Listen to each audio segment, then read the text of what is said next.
Hi, Alex. We wanted to try and keep with the format that we had and not go on Zoom quite yet, though we think this is a work in progress. We've actually increased the light and we're working on making sure that we project our voice because we're still working through the mics. I actually purchased the mics, but I didn't have enough time to play with them. Sherilyn's going to practice her voice. Sure. Yes, I've been practicing my voice. We've been having fun playing with it, so this may work, it may not work, but we wanted to kind of stay with our homey format and just give it another go. As we were setting up, we were laughing because we're like, this is actually kind of fun. So thank you for bearing with us. Yep. And Alex, we really appreciate your feedback. I love growing. I love challenging and making myself grow. So this is kind of a stretch growth thing, and it's fun because I get to do it with my favorite brother. Fun fact about me you may not know is that I have 7 brothers. So to isolate my favorite down to 1 is very, very nice. One thing that I want you to know is we like it when you're blunt. I mean, I know that you like to sugarcoat your feedback. Oh yeah, you don't But have to. you don't really have to. I mean, I've actually shot a lot of videos before. I wasn't actually in the video, but I helped my wife. She was a CEO. So I've done hundreds of them. And a lot of times you got to be brutal. I mean, you say the lighting's wrong or you look kind of nervous. You got to kind of find your voice. Or a lot of the comments that you said, like, oh, it's too busy. Let's try and, for the first one, make it as good as possible. So I appreciate that, just being candid. Help us figure this out because we actually don't have anybody on the other end of this camera. So we're just trying to use your critique and find our way. We have terribly thick skin because life's too short to get upset. But that's just how we roll. As you can probably tell from LinkedIn, we just get amused and we just genuinely like trying new things and helping people. But we could kind of just pause and had to. Yeah, I was just thinking now when this video, I didn't know the format. I thought that you guys were possibly going to create another intro video with your labeling before this video, where probably Bradley and somebody else introduced the idea of mental health, and then it would flow into this one. I figured I would start this video off and then kind of introduce how Sherilyn's getting into the ecosystem a little bit, and then she's going to kind of like take it away, and it's all going to be natural because we found that our best videos are just the ones that just happen. So I guess if we shoot enough of them, one of them is going to be great. Right? Mm-hmm. Okay, with that being said, let's start off. Ready? And more like Salesforce language, I guess. Yeah, that was something that I kept critiquing, that we have to remember that, we do have a lot of knowledge about mental health, but we're actually bringing our knowledge to the Salesforce community. So it's very important that we take out, the little part that they would have to process, and we actually really draw it in, keep saying Salesforce, make sure that it's very clear and relevant to somebody who's in the Salesforce ecosystem. Mm-hmm. Right? I think that kind of makes sense. Sherilyn's back and forth on that. Yeah, I am, but that's a whole other topic. It's not... I guess, think we'll try and keep it as streamlined as possible, but as I'm sure you know, anxiety is a very big topic and it comes from a lot of different areas. And I think just, a sentence or two noting that is important because people may be trying to deal with anxiety like trauma from childhood or, it can come from a lot of different places. And I think that it's prudent of me to acknowledge that. But there's certainly a lot of things that are applicable and helpful for everyone to use in anxiety, especially test taking and just personal growth, because social situations, test taking, meeting new people, all these things they create anxiety for everyone. And I think it's a skill and you practice it over time and there are things that you can do to help. Yeah. Okay, so here's test 1. Ready? 1, 2, 3. All right, I'm Scott Stafford. I'm here with my sister Cher, and I'm really excited. I actually have been talking with her back and forth about a lot of the anxiety and issues that have come up with me on my path through Salesforce. And she's agreed to really enter the ecosystem. She's really excited to share her specialty and help us in the ecosystem really deal with a lot of mental issues that come up. Cher? Yeah, so Scott asked me to talk a little bit specifically about anxiety. And I wanted to start very, very quickly just to give some education about anxiety. It can come from a lot of different things and it can look like a lot of different things. Mm-hmm. I'm sure that everyone has had the racing heart, the like panicked breathing, Yes. the sweaty palms, Yeah. just difficulty concentrating, and Right. those all very much could be symptoms of anxiety. But I did want to put a disclaimer out there that sometimes those also can be a sign that there's a medical condition going on. So be sure and get yourself checked out if you're having a lot of physical symptoms. I also wanted to throw it out there that sometimes symptoms of anxiety can be coming from trauma. I know this is DV Awareness Month as well as Homeless Awareness Month, and sometimes people who have a lot of trauma in their past, they can be having those symptoms, they can just pop up way later in life. So if you are someone who is really struggling and you know you have a very traumatic past, sometimes it's helpful to reach out to a psychotherapist and get some help. I think I didn't introduce myself. So again, my name is Sherilyn Fish. I'm a licensed psychotherapist, and I did want to just share with you some tips for working on anxiety. I have, as Scott mentioned, I'm excited about engaging with Salesforce. I have my account and I'm working on my first batch. Yep. So She's going to be going through the big test anxiety. I think that's where we're going to start out. I am a 5-star ranger. I've taken a lot of tests. I think I have passed like 15 of them now. And I've had the whole gamut of anxiety through the very first test, which probably was the hardest. Through each time you get those nerves, you doubt yourself, you push back the test date. And for Sherilyn, she's about ready to go through that, but she's been through another hard test. Sher, do you want to share a little bit about that and what it meant for you? Definitely. So I was sharing with Scott because he was wondering how relatable it was, just the life of a therapist or anyone else. But in the process of getting licensed, it's pretty grueling, and there are a lot of big state exams that you need to take. Right. And I was very nervous taking my second one, and there was a lot riding on it for me. I'm a single mom and I have 4 boys, and it was a significant increase in pay. Once I passed this test and got licensed, and so there was a lot of potentially life-changing things that could happen for me when I passed this test, and I certainly needed the money. So when I went into the test, and I actually didn't pass it the first time that I took it, and so I had to recenter myself and reground and pick myself back up. And I'm going to share with you some of the things that I did that really, really helped me, because life is real, and we fall down, we get anxious, and things happen. So I don't know, I mentioned that to Scott, and he said you should share that with them. So I'm being really vulnerable with you. Tests are hard, they provoke anxiety, and oftentimes there's a lot of meaning attached to them, and they mean a lot for your life, they mean a lot for your careers, and so I don't want to minimize that. And again, I just really wanted to be transparent with you that I've taken a lot of tests and they've had a lot of meaning and impact for my life. Luckily, I did pass it with flying colors the next time. And as I reflected, I think a lot of the barriers that I had were anxiety. I didn't sleep the night before. I was so anxious to get there, I just rushed to the test. So those are some of the things that I kind of want to review with you that I think will help in a lot of different settings. Right. Yes. But I think for Sherilyn, she's really been instrumental in my career. I mean, whether it's I'm going to a big Dreamforce event and I have a lot of anxiety, there's a lot riding on the ticket, you purchased it, you want to really make those connections, and with the test. So she has some very practical things as far as just like taking care of yourself, being in the right mindset, and really taking the opportunity to give yourself your best shot at what you're about ready to do. Right. Sure? And some of them are going to seem very silly and basic, and so I'll just move quickly over those. A good night's sleep. So setting yourself up to win. And it might mean, setting an alarm, listening to meditation. And that's actually one of my tips later on. I cannot tell you how powerful meditation is. And there's a ton of them already on the internet. Yeah. So just Google 5-minute meditation and listen to it and practice regulating your breathing and putting yourself in a good mindset. This does more for than you could imagine. This changes your brain chemistry. When you practice meditation and relaxation, the neural connections in your brain, you're practicing being in a very relaxed state. So it's so good for you, and it's a really nice space to put yourself in before you go into sleep. So for sure, getting a good night's sleep, and that comes with having a bedtime routine. Yes, and that might sound like a kid, but just having a lot of structure. Meditation is oftentimes helpful before you go to bed. And then eating well.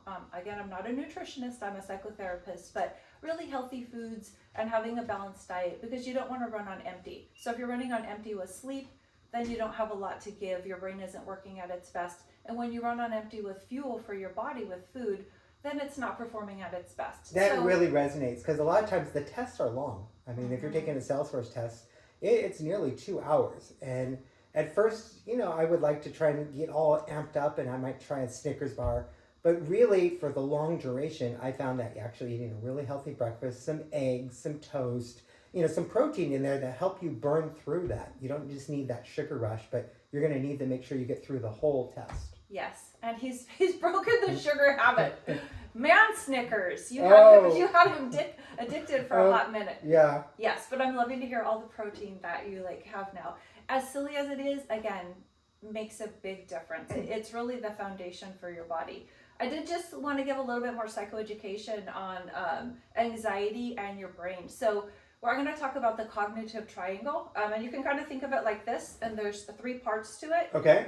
So Gotcha. This is your thoughts, feelings, and actions. So your thoughts are just things that come up for you, and they create a feeling for you. So if you think of something very pleasant, a pleasant memory, it's going to elicit a feeling. So a pleasant memory for me is hiking Half Dome with my brother. So I love Half Dome. Right? Yeah. A lot of pleasant... That actually triggered it right there. You say the word Half Dome and I get excited. And did you guys see his face? Yeah. So it's a pleasant memory, and it elicited a pleasant feeling, which I'm sure you could see. Yeah. And then pleasant actions. I mean, you're seeing the smile on his face and the nodding. So all connected. It's just, again, it's silly, but it's really helpful to be mindful of this, because oftentimes your thoughts can drift in negative directions. Oh. So that was a positive one. And I really encourage you to practice that, to practice positive meditation, but also to be mindful that when you're struggling, sometimes you shift your thoughts, you shift into something negative. Like if you're taking a test, you might shift into, I don't know the answer.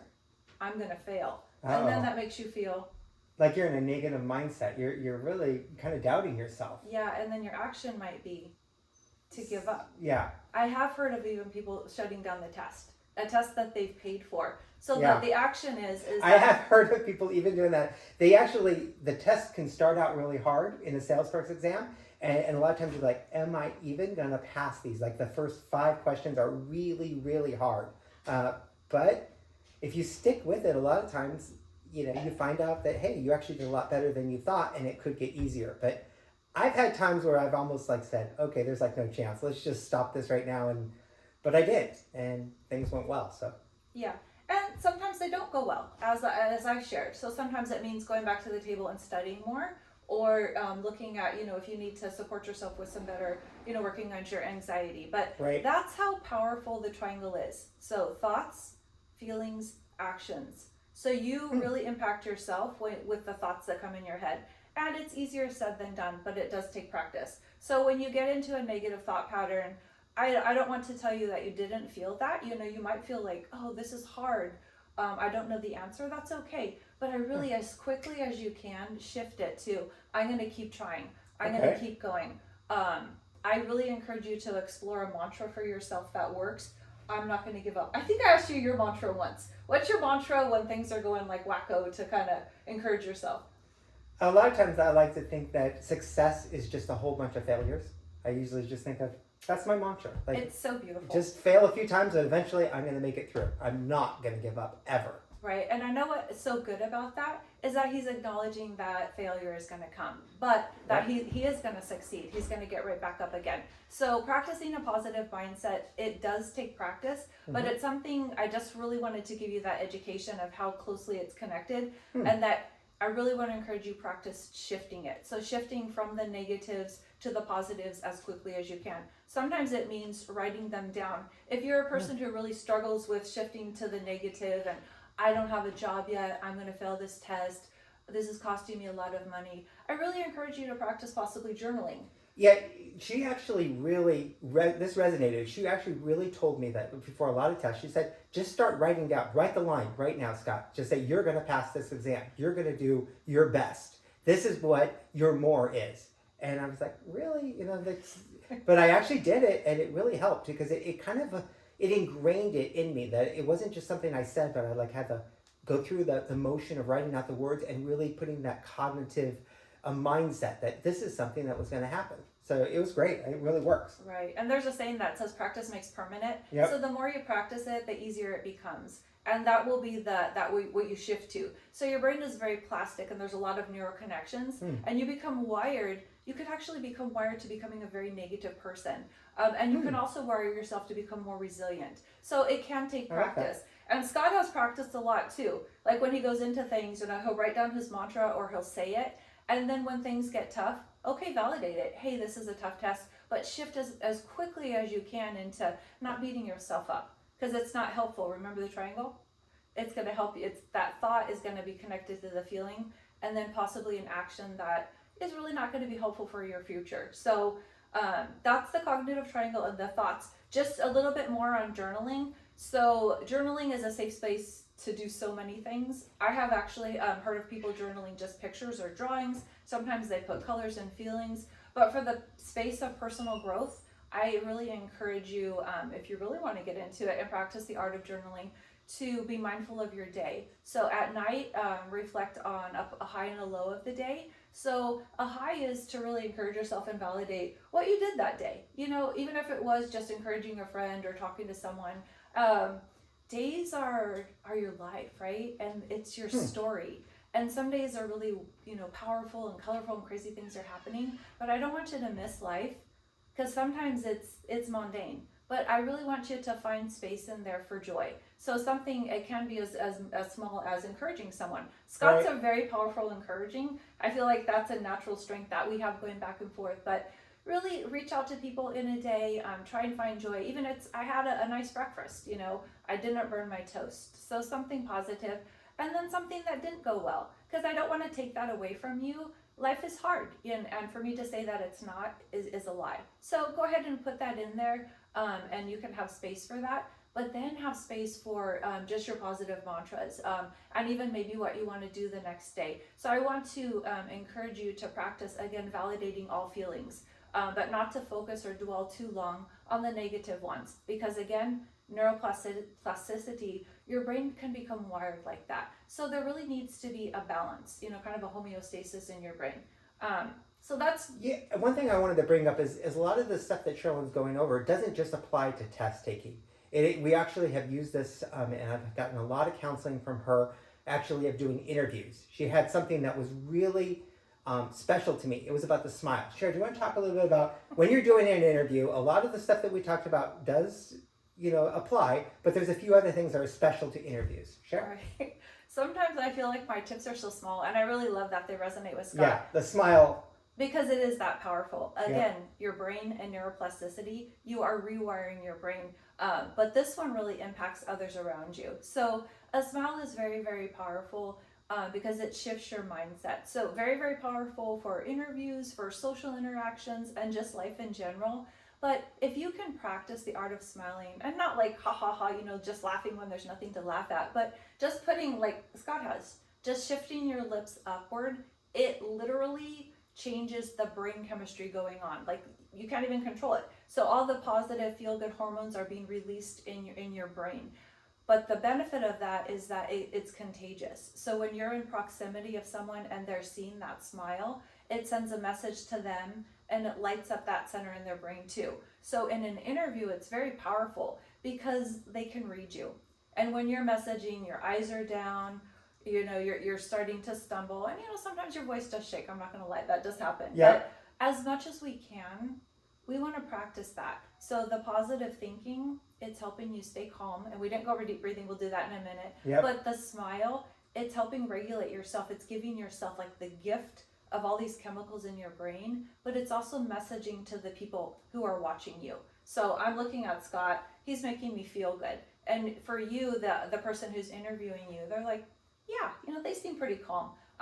There's something called neural connection. So you mirror it to them, and you can actually change how they're feeling to some degree. So when you're mirroring anxiety and frustration, and you're fumbling and I don't know, and they see it, then you're triggering something in them. You're triggering that kind of anxiety. But if you can be like, hey, it's cool, I'm happy, and you feel confident, you're really sending that message, and that impacts how they're feeling about you. It really is like, I feel like this is stating the obvious, but I think it's worth mentioning. A smile is very, very powerful. It's a gift to yourself and it's a gift to the people around you. So practice it in interviews, but just practice it in life in A general. lot of times your interviews are actually on Zoom. And Uh-huh. one thing that Sherlyn encouraged me to do is actually just put the word smile on a sticky note and put it on the sides of your laptop or computer. And that way, when you're doing the interview, you would just like, you get that question that maybe you don't quite know the answer, and you look up and you see the word smile, and you could just be honest and just smile and say, I really don't know that, but I'm excited to learn. I'm excited for the opportunity that you guys are presenting. And it really just resonates with people. I mean, people want to work with somebody who is fun, happy, and excited to do whatever activity they're going to be doing at the company. So it's a really great thing. Right. Because you're a whole person. I mean, you're an employee and you certainly bring gifts and talents, but you also bring your person, your life experiences. Right. So, and oftentimes I interview people quite frequently, and those are the things I want to know. I'm like, well, what do you do in your downtime? What do you do for fun? Because I mean, I could see from your resume that you know how to do these things, but I want to make sure that you're a good team fit. And when you message that you feel confident and happy, and that you have a lot of things going on in life. Kind of full transparency with the smile. So we're shooting this video in my living room, and Scott said, hey, something that makes you smile are your 4 boys, who I love. And so he moved a picture of the boys to behind the camera for me. So that's something, Yep. an image that helps me feel really happy, and it makes a smile instantly come to my face. So there's a lot of things that you could do for yourself when interviewing, just how you set up the room. In the interviewing, just again, making sure you're dressed appropriately and that your room is clean. Those are things I've seen in interviews. I think that actually that's helps not with mental health. anxiety too, is actually just taking it seriously, trying, like we said, make sure you eat right, but also, do the things that need to be done. Make sure the lighting's right, make sure that you're ready for the interview, make sure that you research the company, make sure that you're in a mindful state to answer the questions, get a good night's sleep. That's also important. Definitely. So another thing, just bring it to test taking and Salesforce, is grounding yourself. Again, I do want to validate that anxiety happens. It happens to all of us. So there's something called grounding that you can do for yourself sitting in your chair. And we like to encourage people, if you feel the anxiety coming, Yeah. or if you feel the negative thoughts coming, as quickly as you can, shift it into your positive. I can do this. I'm going to shift my smile. Practice giving yourself a positive. But when you're grounding, you could so you try and use your senses and you go through them. So you go through your touch. So I like to kind of press myself in the chair and be like, I'm okay, I'm fine. This space is safe for me. And you could also ground with your eyes. So the visualization for me is the picture behind the camera. So I'm grounding. This space is safe for me. I see a picture of my loving family behind me. Again, going through your senses. So physically, my touch is the chair. Nice chair. I feel safe and comfy. Looking at Scott. I love Scott. So I'm grounding myself in this room. Smell is tricky. Sometimes you can actually create that if smell, and smell actually can elicit a lot of, again, neurochemistry in your brain. So maybe you do want to have like coffee there if that's something that. That's a great idea. Yeah. I love coffee. So that's the first time she's ever said that one. I'm thinking that would actually help, right? Make a big brew and it'd be in the air. Oh boy, does Scott love coffee. Yeah. That's like a whole other That's story. all it is. His, Okay. his Nespresso. Actually, he came to visit me, and gosh, I don't know if we should be saying brands, but I have a Keurig, and yeah. that didn't last for an hour. And he went to Target, and he got me an espresso. He goes, "I got you a present," and then I'm addicted. Okay, I get it.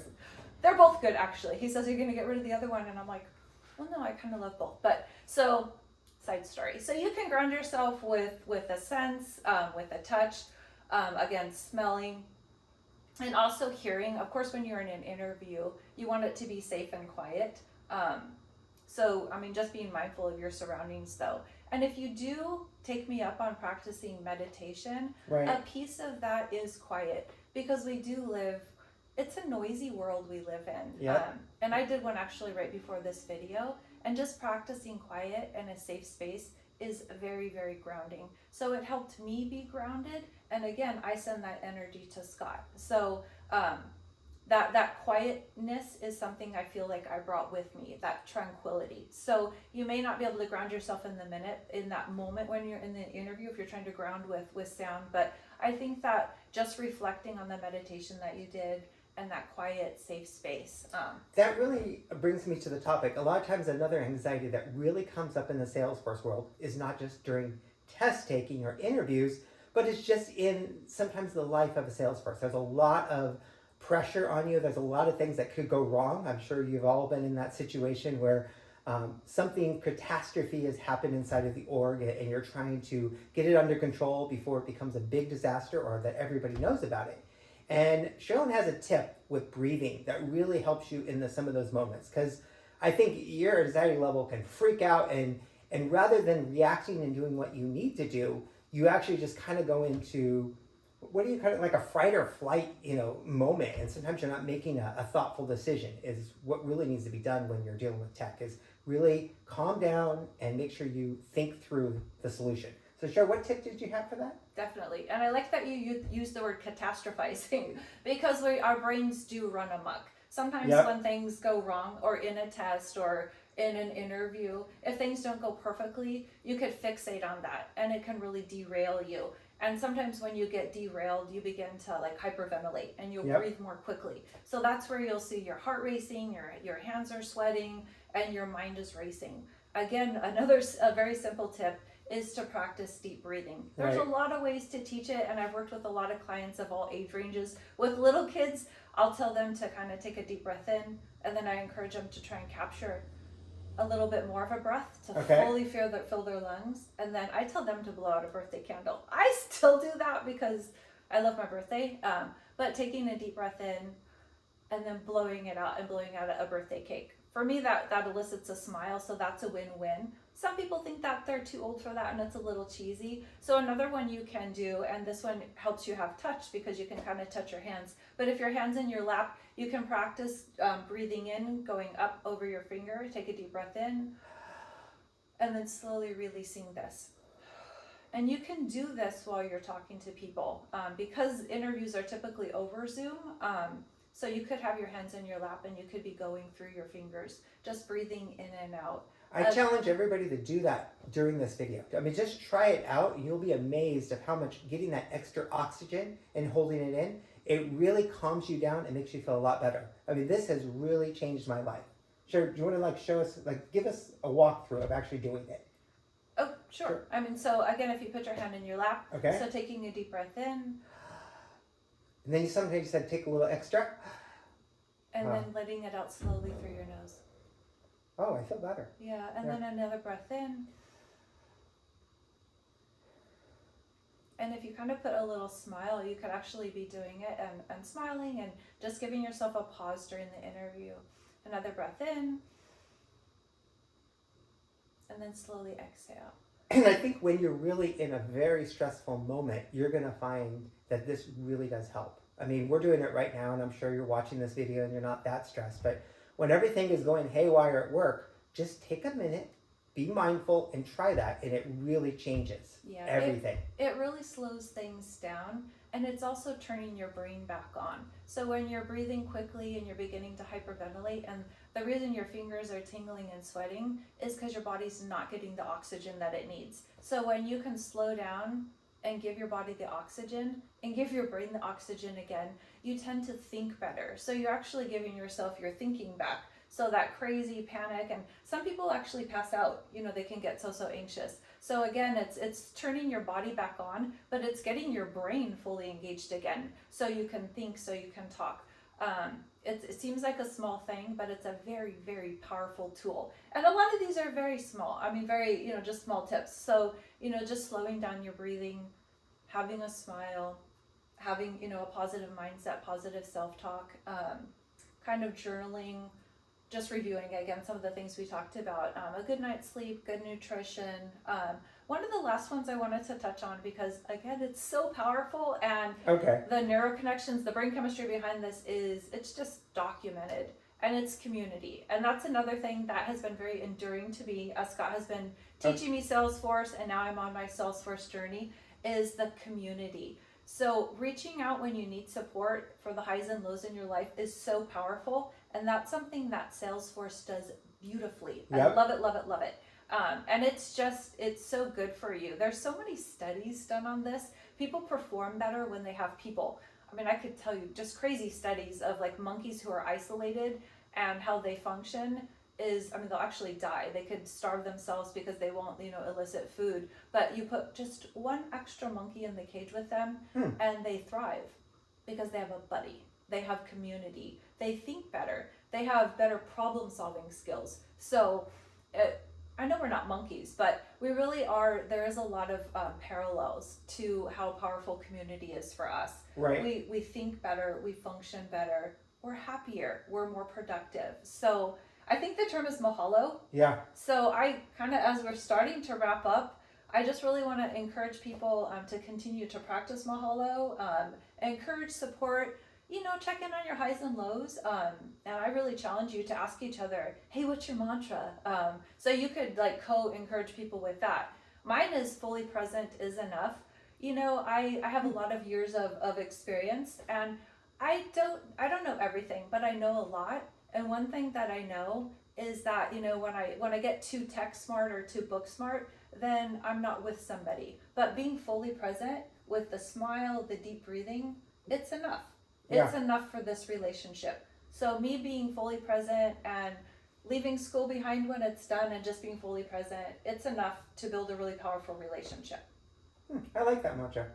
On the bottom of this, you can actually find a little link to a PowerPoint. It goes over all of the stuff that we just went over. So it'll help you just the refresh that and then really use these tips, because I think this will really help with anxiety and help you do better in the Salesforce ecosystem and through your journey on tests, interviews, or just those stressful moments that you might find yourself in during your career. Definitely. Best of luck. Take care of each other. Take care of yourself. Thanks for listening, guys. Thank you. Bye.